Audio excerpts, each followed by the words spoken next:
অনুষ্ঠান বাড়ির অন্যতম মূল আকর্ষণ কিন্তু দই কাতলা। আর আজকে আমি তোমাদের সাথে শেয়ার করব একদম অনুষ্ঠান বাড়ির মতো দই কাতলার রেসিপি। তো চলো এবার রেসিপির দিকে যাওয়া যাক। প্রথমে মাছগুলোকে কেটে ধুয়ে সেগুলোকে ম্যারিনেট করে নিয়েছি নুন, হলুদ আর গোলমরিচ গুঁড়ো দিয়ে। তারপর এটাকে 10 থেকে 15 মিনিটের জন্য একটু রেখে দিয়ে ভেজে নিয়েছি। ভাজা হয়ে গেলে গোটা মশলার ফোড়ন দিয়ে দিয়েছি 4 থেকে 5 চামচ পেঁয়াজ বাটা।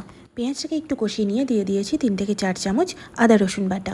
মশলার কাঁচা গন্ধটা চলে গেলে দিয়েছি টমেটো কুচি। মশলা কষিয়ে এলে দিয়েছি কাজু, পোস্ত আর কাঁচা লঙ্কার পেস্ট, সাথেই স্বাদ মতো নুন। মশলা থেকে তেল ছেড়ে এলেই দিয়ে দেবো ফেটিয়ে রাখা টক দই, সাথেই কিছু কাঁচা লঙ্কা কুচি। তারপর মশলা থেকে তেলটা আলাদা হয়ে এলে দিয়ে দেবো পরিমাণ মতো জল। জলটা এখানে মাছের লেভেল পর্যন্তই দেবো।